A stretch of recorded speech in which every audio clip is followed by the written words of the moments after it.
उपासना के मार्ग में उपासक को ऐसी दृढ़ भावना बनानी है कि चाहे हमारे शरीर को भयानक पीड़ा मिले, अपमान मिले, तिरस्कार मिले, चाहे हमारा मन हमारे खिलाफ हो जाए, भोगों में आकर्षित कर दे, या विश्व हमारी निंदा करने लगे, मुझे किंचन मात्र भी कोई भय नहीं, अपने मार्ग में अटल रहूंगा।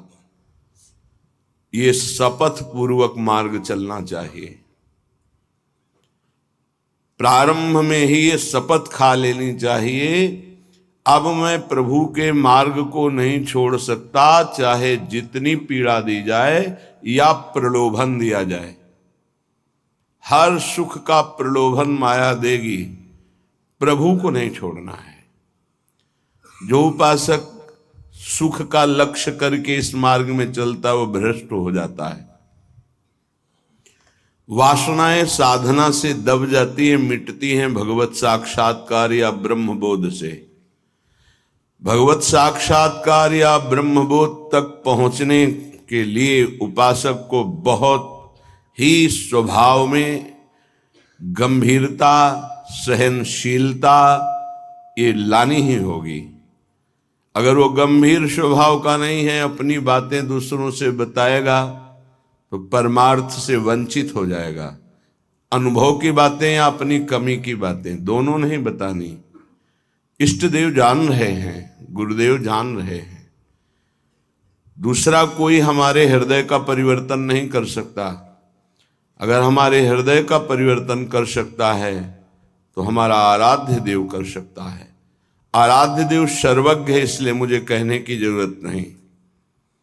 जो अनुभव हो रहा है उसे गुप्त रखो, क्योंकि वही अनुभव परमात्म साक्षात्कार की मंजिल दृढ़ कर देगा। अगर अनुभव बताने लगे तो खाली हो जाओगे, परमार्थ में चलने की योग्यता खो दोगे। इस बात को धैर्यपूर्वक समझिए। चाहे जितना कष्ट हमें मिले, शारीरिक या मानसिक, हम प्रभु के मार्ग को अब छोड़ने वाले नहीं। ये शपथ खानी चाहिए। हम प्रभु के मार्ग में जैसे हैं वैसे ही चलेंगे। जितना सुधार प्रभु कराते जा रहे हैं उतना होता जा रहा है। हम प्रभु के मार्ग को नहीं छोड़ेंगे, चाहे जैसी परिस्थिति आ जाए। हम गिर सकते हैं, फिसल सकते हैं, लड़खड़ा सकते हैं, पर ना तो रुक सकते हैं और ना लौट सकते हैं। ये शपथ खानी चाहिए। अगर ये निष्ठा नहीं है तो फिर बहुत बड़ा भयावह दृश्य उपस्थित करेगी माया, भीतर और बाहर से। समय आएगा आप लड़खड़ा जाएंगे। आपको प्रलोभन ऐसा मिलेगा कि आप इसे छोड़ करके माया में रमण करें।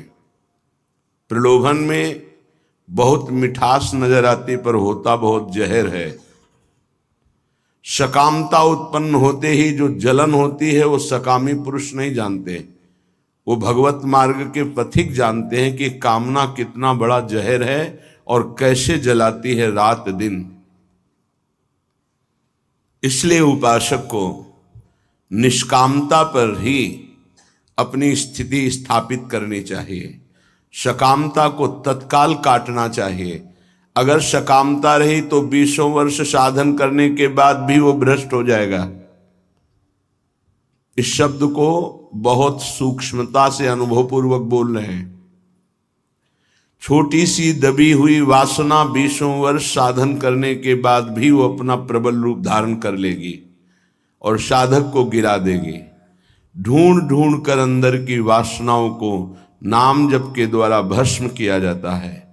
भजन के बल से उनका हृदय से पूर्ण अनादर करना होता है। अनादर ही उनका नाश है, आदर करना ही अपना नाश है। बस ये ध्यान रखना है। सकामता ही हमारा पतन है, निष्कामता ही हमारी स्थिति है। धैर्यपूर्वक सहन करना ही यात्रा है। सहन न कर पाना, टूट गए या प्रलोभन में आ गए तो इस मार्ग से गिर जाएंगे। देखो श्रीपाद प्रबोधानंद जी महाराज कैसी निष्ठा का वर्णन करते हैं, धाम की निष्ठा। कह रहे हैं कि छिद्देत खडशः इदम यदि में शरीरम घोरा विपद विततयो यदि वा पतंती हाहंत हाहंत न तथापि भूयात् वृंदावनादितर तुच्छ पदे पिपाशा। बहुत उच्च कोटि की वृंदावन की निष्ठा है श्रीपाद प्रबोधानंद जी की। बलिहारी है इन महापुरुषों की कि इन्हीं के वचनों की जूठन पाकर अपने हृदय में कुछ निष्ठा आती है। नहीं तो ये शरीर राग हमें धाम निष्ठ, गुरु निष्ठ, नाम निष्ठ, भगवत निष्ठ ये नहीं होने देता।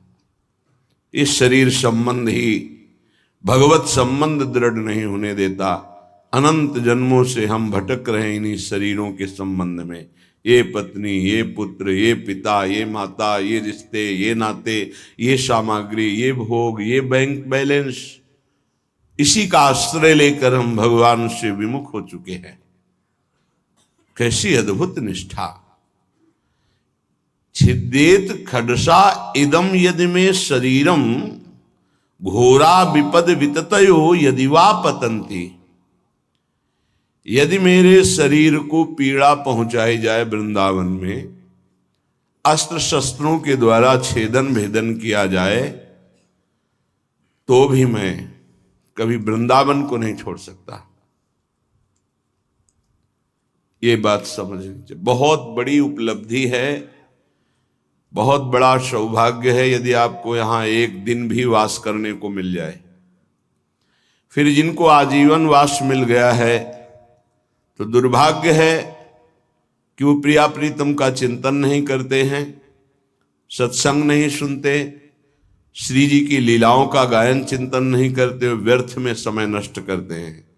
दिव्य कृपा हो गई वृंदावन वास की, पर उसका लाभ नहीं ले पा रहे।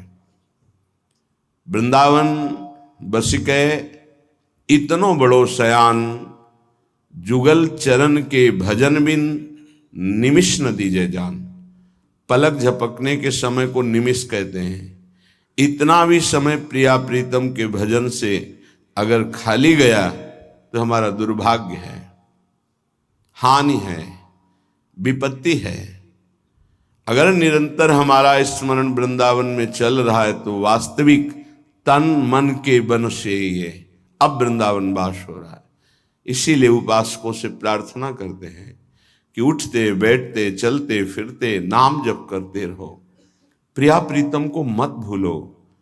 ये तुम्हारा बैंक बैलेंस तुम्हारे साथ नहीं जाएगा, ये तुम्हारी प्रवीणता संसार के व्यवहार की ये नहीं जाएगी, ये तुम्हारा शरीर सुख या संपत्ति सुख ये तुम्हें प्रियालाल से वंचित कर देगा। इसका भरोसा मत करो, ये मायाकृत है। भरोसा करो प्रभु का, भले सब कुछ बना रहे, उसका भरोसा मत करो। ये सब टिकाऊ नहीं है, परिवर्तनशील है। ये शरीर नाशवान है, इसको इतना प्यार मत करो कि प्रभु के प्यार का मार्ग ही छूट जाए। कैसा मंद बुद्धि हो जाती है उपासक की, कैसा विचार हो जाता है कि वो शरीर पोषण के लिए, इंद्रिय भोगों के लिए प्रभु को छोड़ देता है, धाम को छोड़ देता है।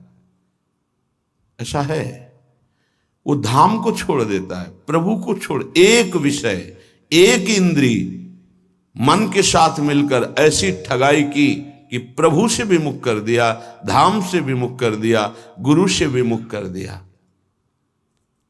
तभी कहा शपथ पूर्वक इस मार्ग में चलना चाहिए।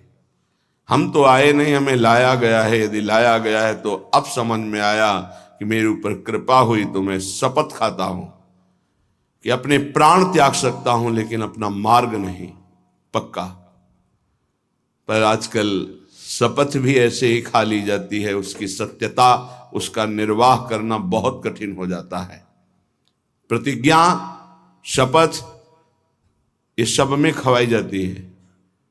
अगर किसी भी डिपार्टमेंट में है तो उसको शपथ खवाई जाती है। आप ये गुप्त बात कभी किसी को नहीं बताएंगे, आप ऐसे चलेंगे, आप राष्ट्र की रक्षा करेंगे, आप शपथ खाइए कि धर्म पूर्वक, सत्य पूर्वक अपने राष्ट्र के लिए प्राण समर्पित करेंगे। आप तो परमार्थ के प्रतीक हैं। अनंत ब्रह्मांडों के स्वामी के चरणारविंद के समीप परम पद प्राप्त करना है, तो आपको तो शपथ खानी ही होगी। क्यों? यदि शपथ पूर्वक नहीं चलोगे तो आपको माया भ्रष्ट कर देगी।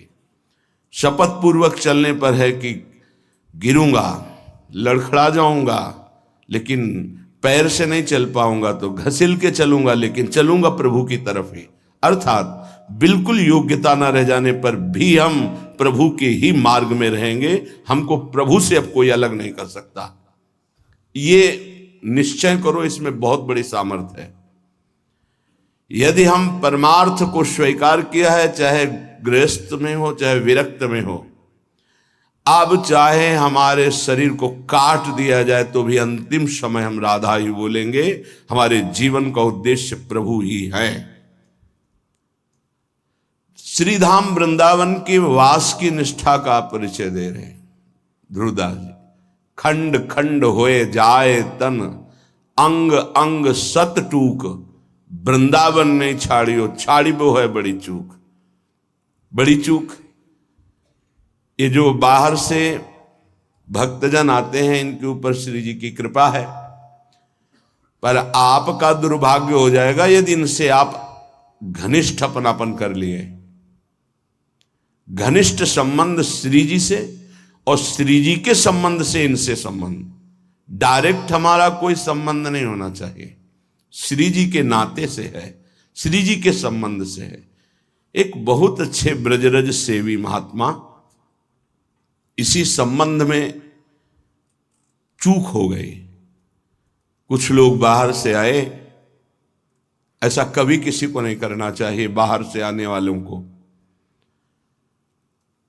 उनके 500 शुगर थी। बहुत अच्छे ब्रजरज सेवी और सरल स्वभाव संतों का हो जाता है, क्योंकि हमारी स्वामिनी का स्वभाव है अत्यंत दयालु, करुणामय, सहज, सरल। किन्हीं किन्हीं संतों का बाहरी स्वभाव नारियल की तरह होता है। नारियल ऊपर से कठोर होता है, वो अंदर से देखो तो बहुत मिठास वाली गरी होगी, उसमें मीठा जल होगा, पर बाहर से कठोर रहता है, नीरस रहता है। ये स्वभाव होना ही चाहिए। निर्विकार परम पद की प्राप्ति के लिए हर साधक का स्वभाव इस नारियल की तरह होना चाहिए। बाहर से नीरस, जटिल, कठोर, अंदर से सुकोमल। अगर बाहर से सुकोमल हो गए तो मारे जाओगे, इस मार्ग में मारे जाओगे। बाहर से रुद्र दृष्टि, हृदय ममता शून्य, हृदय ममता, निर्ममो निरहंकारा सम दुखा सुखा क्षमी, श्री भगवान का आदेश है। निर्ममो निरहंकारा। यदि परम पद की तरफ कदम बढ़ा रहे हो तो सोच लो तुम्हारा मार्ग क्या है। निर्ममो निरहंकारा, किसी से कोई ममता नहीं। वो आए और प्रार्थना की कि आपकी 500 शुगर है, ये किडनी फेल कर सकती है, ये दिल फेल कर सकती है, लीवर फेल। अच्छा, हमारे यहाँ बहुत डॉक्टर बढ़िया हैं, ले चलते हैं, 10-15 दिन सेवा करेंगे, आप स्वस्थ हो जाएंगे, फिर आ जाइए, दवा बन जाएगी, चलती रहेगी। उन्होंने स्वीकृति दे दी। वो नहीं वापस आए, वही शरीर पूरा हो गया। आप लोग बाहर से आते हैं वृंदावन लाभ लेने के लिए। अगर आपको श्रद्धा है और कोई संत बीमार है तो यहीं उसकी व्यवस्था कीजिए। उसको बंबई, कलकत्ता, दिल्ली ले जाने की कोशिश मत कीजिए। उसने अपने जीवन को श्रीधाम की रज में दिया है। कष्ट से पीड़ित होने के कारण, प्रबल निष्ठा ना होने के कारण हो सकता है वो हामी भर दे, तो आपको नहीं ले जाना है। वो कहे भी तो नहीं ले जाना है, नहीं महाराज हम यही व्यवस्था करेंगे आपकी, तब तो आपकी सेवा मानी गई। आप उनको धाम छोड़वा दिए तो कौन सी अमरवती पिला देंगे आप? क्या मृत्यु पर विजय आप दिला सकते हैं क्या? श्रीधाम वृंदावन दिला देगा। हाँ ये है कि रजोपसेवी प्रियालाल के चरणारविंद के कहीं भी शरीर छूड़े, वो तो प्रिया प्रीतम में स्थित है, पर वो लाभ जो हम लोग याचना करते हैं कि जय श्री भट्ट धूल धूसर तन यह आशा और धार, कुछ विशेषता है, पक्का मानिया इस रज में शरीर छोड़ने की कुछ विशेषता है, मान लोगे तो जान जाओगे। तभी कह रहे खंड खंड होए जाए तन, अंग अंग सत टूक, वृंदावन नहीं छाड़ियो छाड़िबो है बड़ी चूक। यहां कह रहे हैं छिद्देत खडसा इदम यदि में शरीरम घोरा विपद विततयो यदि वा पतंती, यदि धार वाले अस्त्र से भी मेरा शरीर काटा जाए तो मैं वृंदावन का कभी त्याग नहीं कर सकता कि भाई वृंदावन में तो बहुत दुख मिल रहा है, अब तो चलते हैं यहां से। शपथ पूर्वक इसीलिए कहा है कि अगर शपथ पूर्वक नहीं रहोगे तो बड़ी विचित्र दशा है। हमारा धाम और धामी श्यामा श्याम बड़े कृपालु हैं, यदि आप जाना चाहते हो रोकेंगे नहीं, और नहीं जाना चाहते हो तो कभी जाना नहीं पड़ेगा, किसी भी कार्य के लिए नहीं जाना पड़ेगा। ये अपने अनुभव की बात कह रहा हूं, किसी भी कार्य के लिए नहीं जाना। और आपने निश्चय किया है कि बाहर जाकर ही हमारा काम चलेगा, तो पक्का बिना बाहर जाए आपका काम ही नहीं चल सकता। और आपने निश्चय किया है कि श्रीधाम वृंदावन नहीं छोड़ूंगा चाहे मर जाऊं, तो हर व्यवस्था जो तुम बाहर से नहीं कर सकते घर बैठे हो जाएगी, क्योंकि स्वामी जी के चरणों में स्वयं अनंत लोकों की सिद्धियां लुटती रहती है। विश्वास, धैर्य, सहनशीलता ये चाहिए इस मार्ग में। अगर सहनशील नहीं हो, विश्वास नहीं है, तो फिर आप टूट जाओगे, कितना कष्ट सहूं। आपको विश्वास दिलाते हैं इस स्थान का विशेष प्रभाव है धाम का, कि यहां विशेष कष्ट प्रभावित नहीं कर पाता। कलह कलेश न व्यापह ईठा इठौर विश्व ते न्यारी। यहां कष्ट भी आएगा तो बहुत सीमित रूप रख कर आएगा, वही बाहर जब आपके ऊपर प्रभाव डालेगा तो बड़ा भारी दुख होगा। प्रारब्ध भी आएगा तो शासित होकर आएगा प्रियाजू से, वो स्वतंत्र रूप से आक्रमण नहीं कर पाएगा, बाहर स्वतंत्र रूप से आक्रमण कर देगा। यदि घोर घोर विपत्तियां आकर हमको घेर ले तो भी हम वृंदावन नहीं छोड़ेंगे। ये शपथ पूर्वक रहना चाहिए। घोर विपद विततयो यदि वा पतंती, घोर विपत्ति आ जाए तो भी मैं अपनी निष्ठा से नहीं गिरूंगा, काट डाला जाऊं तो भी, घोर विपत्तियां दुख आ जाए तो भी मैं श्रीधाम वृंदावन को नहीं छोड़ने वाला। हा हंत हंत न तथापि भूयाद वृंदावनादितर तुच्छ पदे पिपाशा।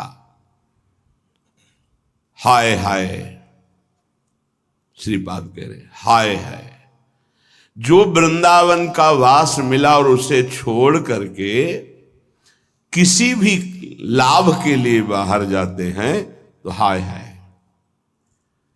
हरिराम व्यास जी ने एक पद में लिखा है, इतनी बड़ी कृपा हो गई और इसके बाद भी तुम वृंदावन का आश्रय वास का प्रभाव न जानने के कारण अन्य आश्रय लेते हो, अन्य सहारा लेते हो और यहां छोड़कर जाते हो, तो मानो अपने सर पर पादुका चला रहे हो।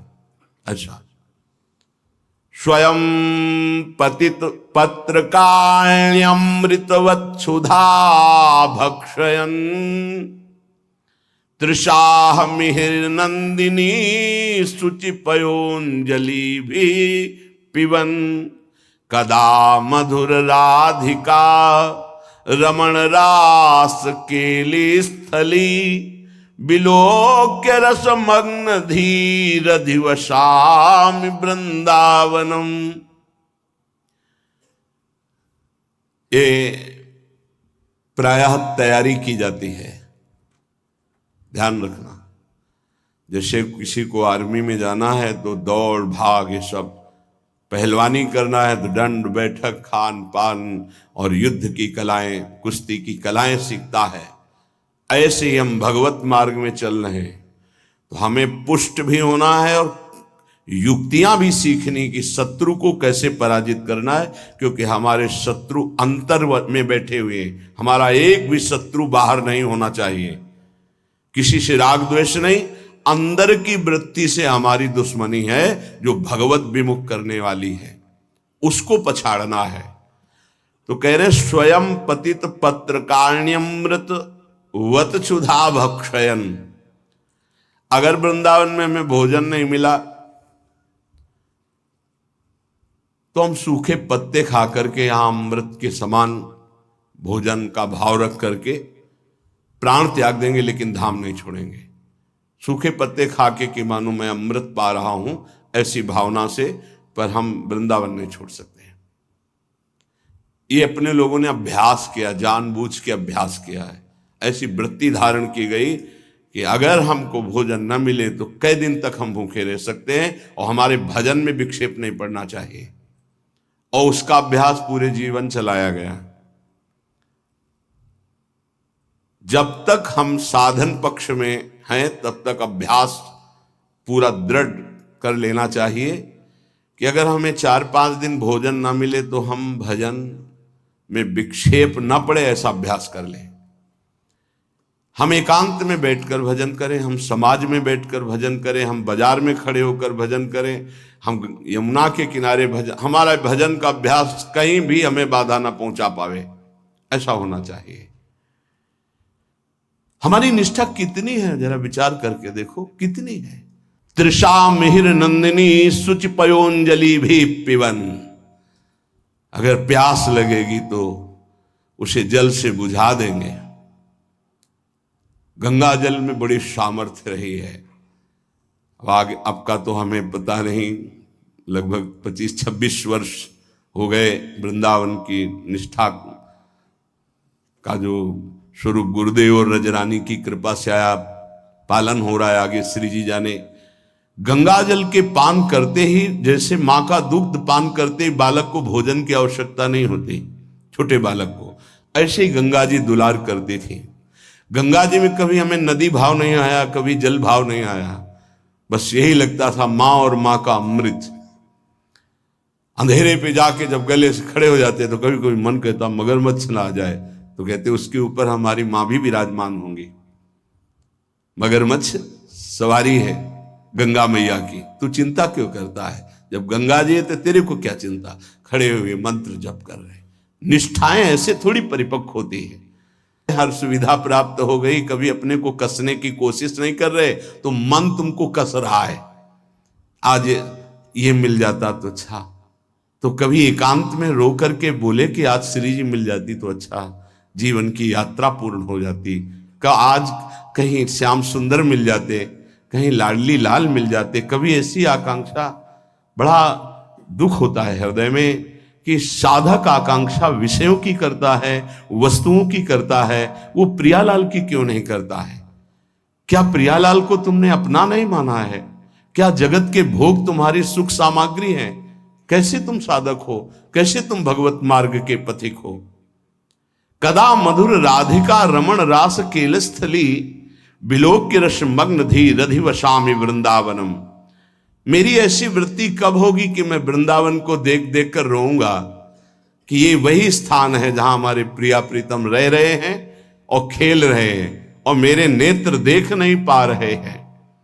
कब ऐसा वृंदावन कृपा करेगा कि मैं देख देख करके मगन हूं कि मेरे प्रिया प्रीतम कैसे रास कर रहे, मेरे प्रिया प्रीतम कैसे वन विहार कर रहे, मेरे प्रिया प्रीतम कैसे झूला झूल रहे, मेरे प्रिया प्रीतम कैसे जल विहार कर रहे, नौका विहार कर रहे। साक्षात पुरौ श्री पुरुषोत्तमांघि सेवा रसादप्यधिको रसौघा शंदेत वृंदा विपिनेप्य दृष्टे राधा प्रियेत्रोद्धव एव साक्षी। पुरुषोत्तम भगवान वासुदेव देवकी नंदन का निरंतर सानिध्य प्राप्त करके भी जिनको प्रेम का परिचय प्राप्त नहीं हो पाया, और वो जब वृंदावन की रज में आए तो बिना किसी साधन के प्रेम प्राप्त हो गया। इसके साक्षी उद्धव जी हैं।